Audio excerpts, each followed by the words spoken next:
ಮತ್ತೆ ಯಾವ ಉದ್ದೇಶ ಇಟ್ಕೊಂಡು ಈ ವೆಂಕಟಪ್ಪ ನಾಯಕನ ಬಳಿಗೆ ಬರೆಯೋದು? ಯಾವುದೇ ಉದ್ದೇಶ ಇಲ್ಲ. ಯಾರ ಮನೆ ಬಾಗಿಲು ತೊಳೆದವನಲ್ಲ ಈ ಪ್ರಕಾಶ. ಅಂತವರಲ್ಲಿ ನಿಮ್ಮ ಮನೆ ಬಾಗಿಲು ತೊಳೆದಿದ್ದೀನಿ ಅಂದ್ರೆ ಉದ್ದೇಶ ಪೂರ್ವಕವಾಗಿ ಬಂದಿದ್ದೀನಿ ಅಂತ ತಿಳ್ಕೊ. ನೋಡಿ ನಾಯಕರೇ, ನಿಮ್ಮಲ್ಲಿ ನನ್ನದೊಂದು ಬೇಡಿಕೆ ಇದೆ, ಅದನ್ನ ಈಡೇರಿಸಿಕೊಡ್ತೀರಾ ಅಂತ ಬಂದಿದ್ದೇನೆ. ಶಭಾಷ್ ಪ್ರಕಾಶ್, ಶಭಾಷ್. ಮೆಚ್ಚಿಕೊಂಡೆ ನೀನು ಹಿರಿಯರಿಗೆ ಕೊಡುತ್ತಿರುವ ಗೌರವವನ್ನು. ಗೌರವ ಕೊಡೋದು ಏನ್ ಮಾಡ್ತಾನ್ರಿ ಗೌಡ್ರ? ಊರಾಗ ಒಂದು ಶಾದಿ ಮಾಡ್ಬೇಕಾದ್ರ ನೀವ ಬೇಕ, ಒಂದು ಮನೆತನ ಹರಿಬೇಕಾದ್ರೂ ನೀವ ಬೇಕ, ಎಲ್ಲದಕ್ಕೂ ನೀವ ಬೇಕ. ಆದ್ರೂ ಗೌಡ್ರ, ಈ ಹುಡುಗನ ಜೋಡಿ ಆಟ ಯಾವಾರ ಮಾಡುದ ಸ್ವಲ್ಪ ವಿಚಾರ ಮಾಡ್ರಿ. ಮತ್ತ ಹಿಂದಿಂದ ಎತ್ತಾಗಿ ನಾವು ನಿಕಾಲ ಎತ್ತಾಗಿ ನೀವು ನಿಕಾಲ ಆಗ್ಬಾರ್ದ್ರಿ ಗೌಡ್ರ. ಲೇ ಮಲಕಾರಿ, ಮತ್ತೇನು ಪ್ರಕಾಶ? ಆ ಹುಡುಗಿ ಯಾವುದೇ ಜಾತಿ ಯಾವುದೇ ಕುಲವಾಗಿರಲಿ, ಅವಳನ್ನು ಮುಂದೆ ನಿಂತು ನಾನೇ ಮದುವೆ ಮಾಡಿಕೊಡ್ತೇನೆ. ಆ ಹರಿಹರ ಬ್ರಹ್ಮಾದಿಗಳೇ ಬಂದು ತಡೆ ಹಿಡಿದರು, ಅವರನ್ನು ಒಪ್ಪಿಸಿ ಆದರೂ ಮದುವೆ ಮಾಡ್ತೀನಿ. ಯಾರಂತ ಹೇಳಪ್ಪ ಅವಳು? ಬ್ಯಾಡ್ರಿ ಸಾವುಕಾರ, ಬ್ಯಾಡ್ರಿ, ಬಾಳ ಭರವಸೆ ಕೊಡ್ಬ್ಯಾಡ್ರಿ. ಹುಡುಗ ಎಡವಟ್ ಅದಾನ ಹಿಂದಿಂದ. ಏ ಮಲಕಾರಿ, ಈ ಹುಡುಗ ಎಡವಟ್ ಅದಾನ ಅಂತ ಮೊದಲ ನನಗೆ ಯಾಕೆ ಹೇಳಲಿಲ್ಲ ಅಂತ ನೀವು ಅನ್ನಕ್ ಹೋಗ್ಬೇಡ್ರಿ. ನೋಡ್ಕೊಂಡ ಹೂ ಅನ್ರಿ ಅವ್ನ ಜೋಡಿ ಏನಾರಿ ಯಾವಾರಿದ್ರಿ ನಿಮ್ಮದ. ಲೇ ಮಲಕಾರಿ, ಇಲ್ಲಿ ಯಜಮಾನ ನಾನು ಅಥವಾ ನೀನು? ಸುಮ್ಮನೆ ನಿಂತುಕೊಳ್ಳು. ತಿಳಿದ್ರಿ ಗೌಡ್ರ, ನನಗಂತೂ ಪೂರ ತಿಳಿತ. ನಮ್ಮ ಗೌಡ್ರಿಗೆ ಅದನ್ನ ತಿನ್ಬ್ಯಾಡ್ರಿ ಅಂದ್ರ ನಾ ಅದನ್ನ ಹಚ್ಕೊಂತಿದ್ದನಂದ್ರ ನಾ ಏನ್ ಮಾಡಕ್ ಬರ್ತೈತಿ ಹೇಳ್ರಿ? ಏ ಪ್ರಕಾಶಪ್ಪ, ಏನ್ ಕೇಳ್ಬೇಕೈತಿ ಕೇಳಪ್ಪ. ಒಟ್ಟಿನ್ಯಾಗ ನಮ್ಮ ಗೌಡ್ರ ಪ್ಯಾಂಟ್ ಲೂಸ್ ಆಗಿರ್ಬೇಕು, ನಮ್ಮ ಚಡ್ಡಿ ಕಸಿ ಗಚ್ಚಾಗಿರ್ಬೇಕು ಅಂತ ಅದೊಂದು ಕೇಳ. ನಾಯಕರೇ, ಅವಳು ಬೇರೆ ಯಾರು ಅಲ್ಲ, ಈ ಊರಿನಲ್ಲಿ ಆದರ್ಭ ಶ್ರೀಮಂತ ಊರ ಹಿರಿಯರು ವೆಂಕಟೇಶ್ ನಾಯಕನ ಮಗಳು ಅರ್ಚನಾ.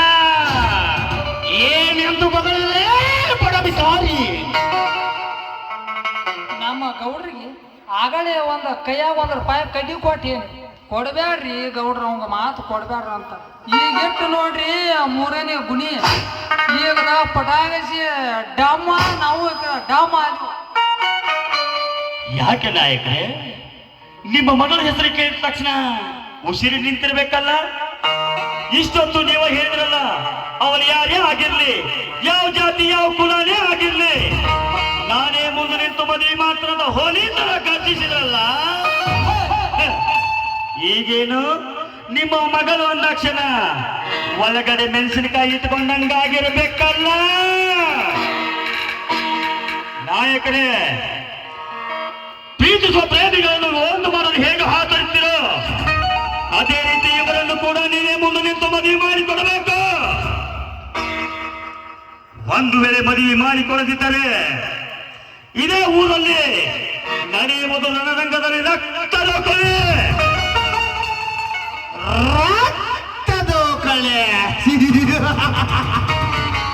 ನನ್ನಲ್ಲಿ ಈ ರಮರತ್ತೆಂದು ಕೇಳಿದರೆ ನಿನ್ನಂತಸ್ತೇನೋ ನನ್ನಂತಸ್ತೇನೋ?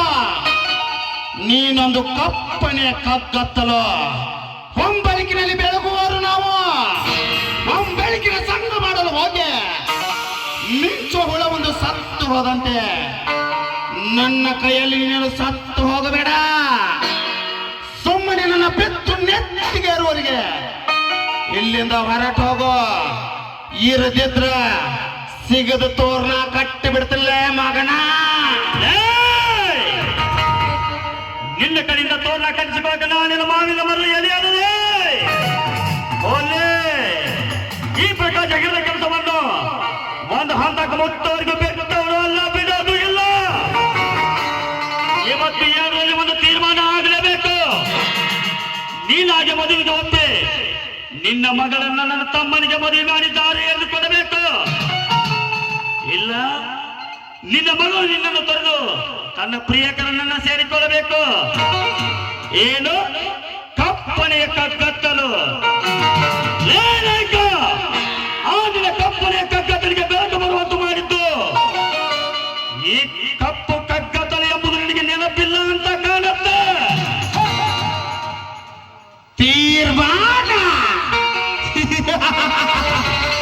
ತೀರ್ಮಾನಕ್ಕೆ ತೆರೆ ಬೀಳಬೇಕಾದ್ರೆ ನನ್ನದೊಂದು ಷರತ್ತು. ಅದಕ್ಕೆ ಒಪ್ಪಿದ್ರೆ ಮಾತ್ರ ನನ್ನ ಮಗಳನ್ನ ಕರೆಸಿ ಕೇಳ್ತಾನಲ್ಲೇ. ಷರತ್ತು? ನೀ ಹಾಕುವ ಷರತ್ತು ಈ ಪ್ರಕಾಶನಿಗೆ ಯಾವ ಲೆಕ್ಕ? ನೀವು ಹಾಕಿರುವ ಷರತ್ತನ್ನು ಗೆದ್ದು ಸರ್ಕಾರ ನೆನೆಸಿಕೊಳ್ಳುತ್ತಿದ್ದಾರೆ. ಈ ಊರಿನಲ್ಲಿ ಪ್ರಗತಿಪರ ರೈತ ನೆನೆಸಿಕೊಂಡು ತಿರುಗಾಡುತ್ತಿರುವ ಬೀರಣ್ಣನ ತಮ್ಮ ಪ್ರಕಾಶನೇ ಅಲ್ಲ. ಷರತ್ತು ಗೆದ್ದ ಸರದಾರ. ಈಗ ನನ್ನ ಮಗಳನ್ನು ಕರೆಸ್ಕೊಳ್ತೀನಿ. ಅದಕ್ಕೆ ಒಪ್ಪಿದ್ರೆ ನಾನೇ ಮುಂದೆ ನಿಂತು ಮದುವೆ ಮಾಡ್ತೀನಿ. ಒಪ್ಪದಿದ್ರ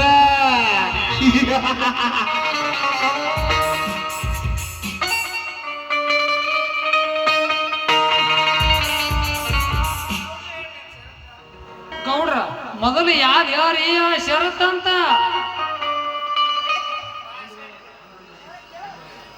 ಒಂದು ವೇಳೆ ಒಪ್ಪದಿದ್ದರೆ ಈ ಸಾವಿಗೆ ನಾನೇ ಕಾರಣ ಅಂತ ಪತ್ರ ಬರೆಯಬೇಕು. ಈ ಕೈಯಲ್ಲಿರುವ ಕೊಟ್ಟಲಿಂದ ನಿನ್ನ ರುಂಡವನ್ನು ನೀನೇ ಕತ್ತರಿಸಿಕೊಳ್ಳಬೇಕು. ಇದೇ ನಾನು ಹಾಕುತ್ತಿರುವ ಷರತ್ತು. ಷರತ್ತು? ನೀವು ಹಾಕಿರುವ ಷರತ್ತನ್ನೇ ಸ್ವೀಕಾರ ಮಾಡಿ ನಿಮ್ಮ ಎದುರಿಗೆ ನಿಂತಿರುವಾಗ ಅದ್ಯಾವ ಷರತ್ತು ನಾನು ನೋಡೇ ಬಿಡ್ತೀನಿ. ನನ್ನ ತಮ್ಮನ ಪ್ರೀತಿಗಾಗಿ ನನ್ನ ಪ್ರಾಣಗಳನ್ನು ಸಿದ್ಧನಾಗಿ ನಿಂತಿರುವಾಗ ನೀವು ಹಾಕುವ ಷರತ್ತು ನನಗೆ ಯಾವ ಲೆಕ್ಕ?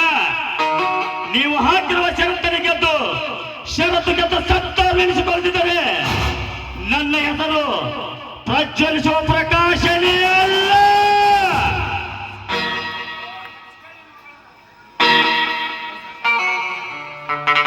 ಏ ನಾಯಕ, ಕರೆಸಿ ಕೇಳೋ ನಿನ್ನ ಮಗಳನ್ನ.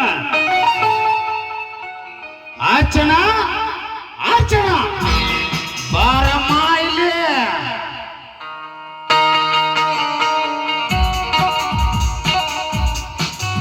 ಏನಮ್ಮ ಈ ಬಡಬಿಕಾರಿ ಅರಮನೆ ಆಳುವ ಆಸೆ ಇಟ್ಟುಕೊಂಡು ಬಂದಿದ್ದಾನೆ. ಇಲ್ಲ ಸಲ್ಲದು ಹೇಳಿ ನನ್ನ ಕಿವಿಯಲ್ಲಿ ಹುಳವನ್ನು ಇಡುತ್ತಿದ್ದಾನೆ. ನೀನೆಂದಿಗೂ ಈ ವೆಂಕಟಪ್ಪ ನಾಯಕನ ವರ್ಚಸ್ಗೆ ತಕ್ಕಂತೆ ಪ್ರೀತಿ ಮಾಡ್ತೀಯ ಅನ್ನೋದು ಗೊತ್ತು. ಈ ಬಡವಿಕಾರಿಗೆ ಕೊರಳಲ್ಲಿ ಚಪ್ಪಲಿ ಹಾರ ಹಾಕಿದಂತೆ ಉತ್ತರ ಕೊಟ್ಟು ಕಳಿಸಮ್ಮ.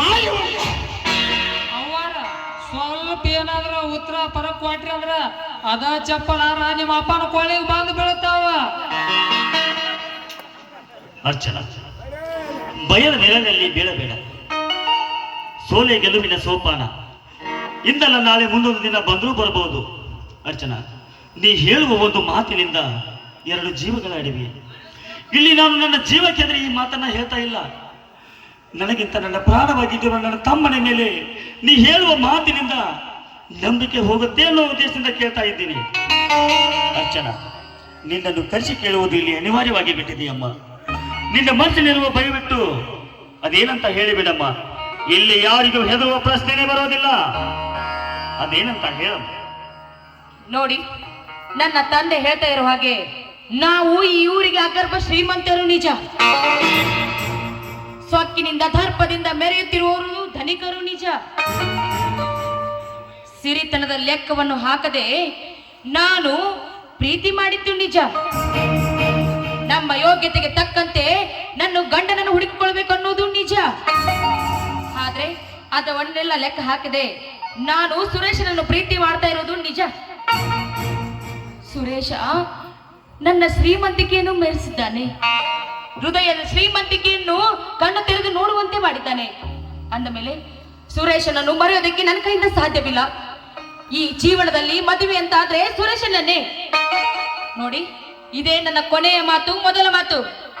ನೋಡಿ ಡ್ಯಾಡಿ, ನಾನು ಸುರೇಶನನ್ನು ಪ್ರೀತಿ ಮಾಡ್ತಾ ಇದ್ದೇನೆ. ಅವನನ್ನೇ ಮದುವೆ ಆಗ್ತೇನೆ. ನನ್ನ ಇಷ್ಟಕ್ಕೆ ವಿರುದ್ಧವಾಗಿ ಏನಾದ್ರೂ ನಡೆದುಕೊಂಡಿದ್ದೆ ಆದ್ರೆ ನಿನ್ನ ಮಗಳ ಮದುವೆ ಆಗುವುದಲ್ಲ, ನಿನ್ನ ಮಗಳ ಸಾವಾಗುತ್ತದೆ, ಎಚ್ಚರವಿರಲಿ.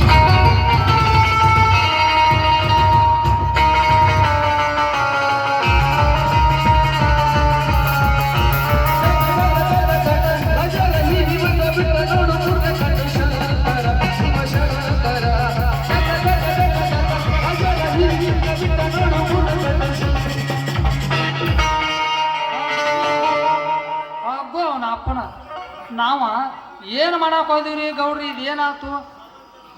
ಸೌದತ್ತಿ ಎಲ್ಲಮ್ಮ ನಿನ್ನ ಹಾಲು ಕುದು ಉದು ಉದು, ಜೋಗಳಬಾಯಿ ಸತ್ಯವ್ವ ನಿನ್ನ ಹಾಲು ಕುದು ಉದು ಉದು, ನಮ್ಮ ಸೌಕಾರ್ತಿ ಹಾಲು ಕುದು ಯಾಕೆ ನಾಯಕ್ರೆ, ಯಾಕೆ ನಿಮ್ ಮಗಳಾಡಿರುವ ಮಾತು ಕೇಳಿ ಅಂದ ಸುಟ್ಕೊಂಡು ಬೆಕ್ಕಿನಂಗೆ ಹಿಂಗೆ ಕಾಣಕತ್ತೀರಿ?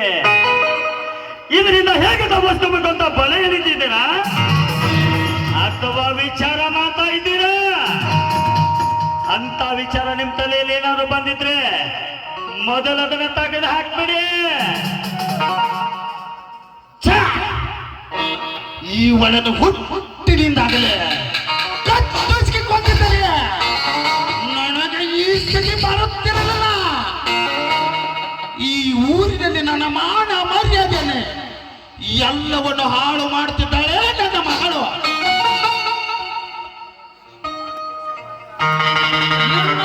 ಈ ಪವಾಡ ಪುರುಷ ಬಂದ ಏನು ಮಾಡ್ತಾನ ಅನ್ನೋದು ಆ ದೇವ್ರಿಗೆ ಗೊತ್ತು ಮಾರಾಯ.